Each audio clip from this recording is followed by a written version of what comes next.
Educational Communications and this station present Environmental Directions with Nancy Pearlman. On this series, we explore the effects of human influence on the Earth's ecosystems and discuss solutions to environmental problems which affect the quality of life on this planet. Environmental Directions gives you the kind of information you need to help you participate in decisions impacting your community, the nation, and the world.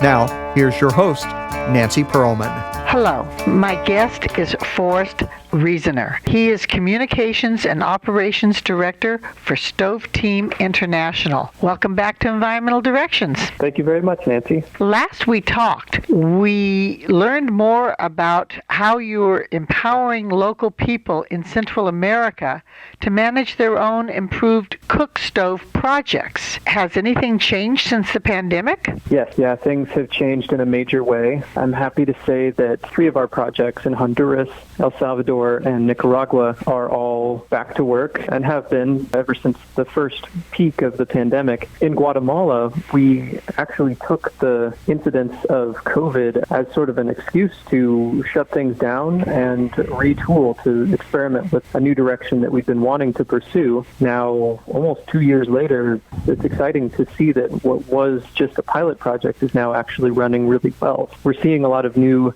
directions for the organization, new ways that we can expand. You are focused on an improved cook stove because in traditional villages, they were still and are still using open fires. They're having to take wood from the forest that's depleting the native vegetation. The open fires create a lot of toxic fumes that harm the people's health. What is the difference with your stove that makes it more ecological and sustainable? Sure, absolutely. So there are quite a few stove projects around the world at this point. To say that with a caveat of this issue, it's estimated is only addressed at around 1% of the scale that's needed to actually really tackle it in a serious way by 2030. But still, there are many organizations trying to work on it. It's just a huge issue. And those organizations are building stoves and producing stoves that use a wide variety of different fuel sources, as you might imagine. In Central America, it's especially difficult because really the only fuel source that we've found, and other organizations as well, have found to be really a viable fuel source is still wood. So most families are in the areas where we're working are cooking over a simple fire that's no different from a campfire, just built on the floor. Our stoves still use wood just because there's no reliable supply network really for liquefied gas or even electricity in these areas. But the stoves we produce are saving about 50% of the wood that's needed. So families are using much less wood. They're cooking their meals faster. Of course, they're not subjected to smoke inside the home, which is the most important thing that our stoves do. And additionally, the stoves are saving about 15 tons of CO2 each from entering the atmosphere, which is a lot of CO2. That's equal to the average American's entire annual CO2 footprint. This is radio, so I can't show a picture of the stove, but What does it look like and why is it more efficient? Sure, absolutely. Great questions. So StoveTeam produces 2 different models of stove. For about 15 years, we've been producing a stove that we designed specifically for Central America called the Ecological cook stove. It's small, sort of round. It's about the size of a campfire, but it is made out of concrete, and it sits on the ground or it sits on an elevated platform, and the fire burns inside of it in a central chamber, so it's much more concentrated. There are heat-resistant bricks in there that can withstand those high temperatures for many years, simply because of the shape of the combustion chamber, which sort of turns a right angle where the wood is fed into the front, the fire happens in the middle, and then the smoke is ejected up through the top. Because of that shape, which is called a rocket elbow, the fire burns very, very hot. It's drawing air in from underneath the fire because there's a little grate, and that air then accelerates upward, producing a very hot flame. So that's the basis of these stoves. It's essentially a technology that is a passive technology that's just a certain design, a certain shape, and it allows for a much more efficient flame. One of the things it does that's most important is it ensures complete combustion of the wood, because that is what produces smoke with an inefficient fire. You're working in villages where people are basically living a subsistence lifestyle. They don't have a lot of money. So how much does this cost? The Resener stove I described, which really can only cook basically one thing at once, it can hold one pot on top of it, costs about $50 to produce. That money is going to pay local people to build these stoves. And in local projects, StoveTeam's role is determining a community that needs stoves and has a will to produce the stoves themselves, and then helping to provide everything that's necessary to get that project up and running. The new project I spoke about in Guatemala is actually producing a different model of stove. It's called the Justa. It's been produced in Honduras by several other organizations for decades now, and it's very successful. So we're producing it in Guatemala now, sort of as an experiment, but after 2 years, we've produced around 1,000 of these stoves, and we've seen that it's been very effective.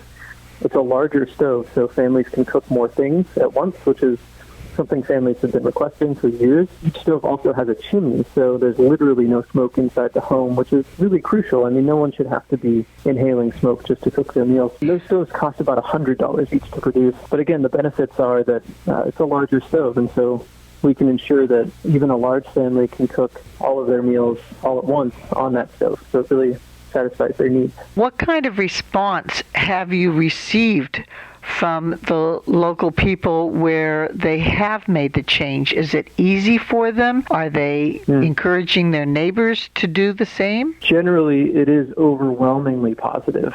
The stoves are very well adopted. And at this point, one change that we made 2 years ago that's really exciting is we're very strictly and carefully monitoring every single stove that we build. So our local stove builders, we ensure that every one of them has a smartphone, and they're taking a survey of digital information on every stove when it's built, including a photo of the stove and a GPS location, and then we're following up on every stove and ensuring that it's being used and that the family understands it and that they like it, and we're taking information from the family on what they like about it and what they don't, and then we're taking that into account and reshaping our designs as necessary. But generally, it's very, very easy to convince families, if you will, to accept a stove. This is something families recognize as important from a health perspective.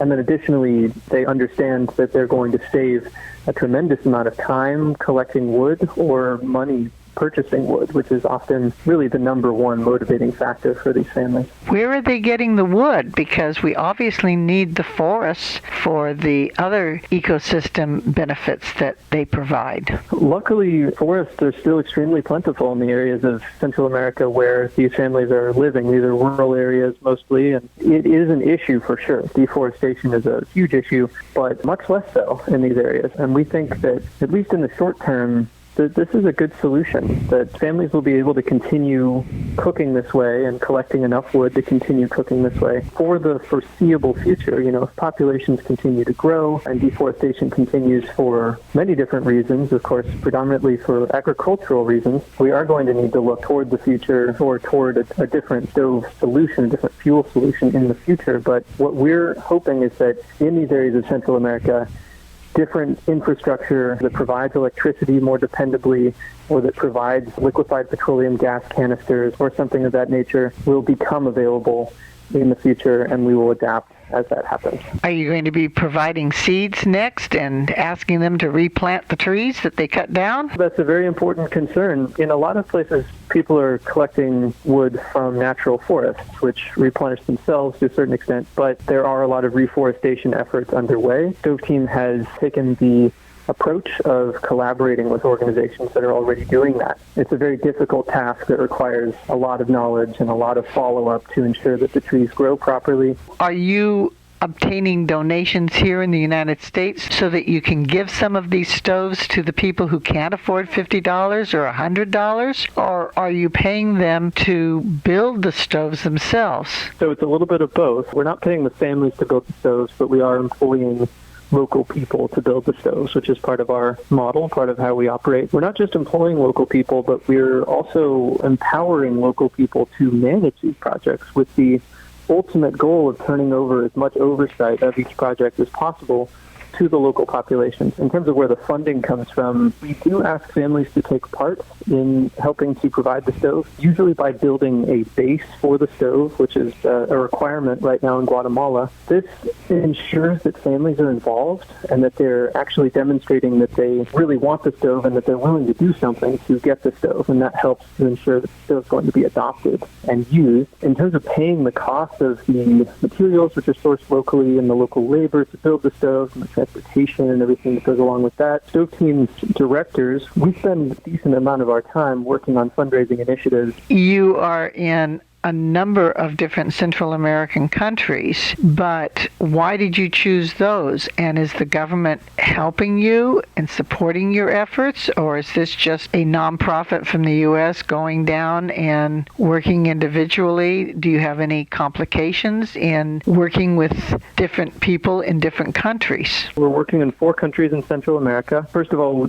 how we chose Central America is kind of an interesting story. Our founder, whose name is Nancy, was in her 60s and decided kind of on a whim to join a medical team to Guatemala. And she was cooking for the team and kept seeing medical issues over and over again, kids with burns, kids with lung disease, women with lung disease. And she was asking questions about what's causing this, and learned that it was because of open fire cooking. And so that's why she started StoveTeam. She gathered resources to try to tackle those issues, which are so common in many areas of the world, anywhere where people are cooking this way. Central America is a small place geographically, but it has a pretty large population and a huge population cooking over open fires. So it's estimated that just in Central America there is a need for about 20 million cook stoves at this point. StoveTeam has distributed around 80,000. In terms of government support, we've really not received any government support from the countries where we work, nor, sad to say, from the U.S. government either. This is an issue that still hasn't gained the recognition that it deserves around the world. With half the world's population still lacking any access to a safe means of cooking, this issue deserves to be elevated to the status of other diseases that we're all aware of at this point. I want to thank you for bringing us up to date on your efforts, and I also want to thank you for doing the kind of work that you're doing, because it is extremely important to protect the environment and the people in these areas. Thank you for being my guest. Thank you, Nancy. It was a pleasure. I have been speaking with Forrest Resener, who is Communications and Operations Director with StoveTeam International. I'm Nancy Perlman. Thank you very much for joining us, and do tune in again next week. If you would like free information about these environmental issues, go to www.ecoprojects.org or call 310-559-9160. Environmental Directions with your host, Nancy Perlman, is a community affairs program of the nonprofit organization Educational Communications and this station.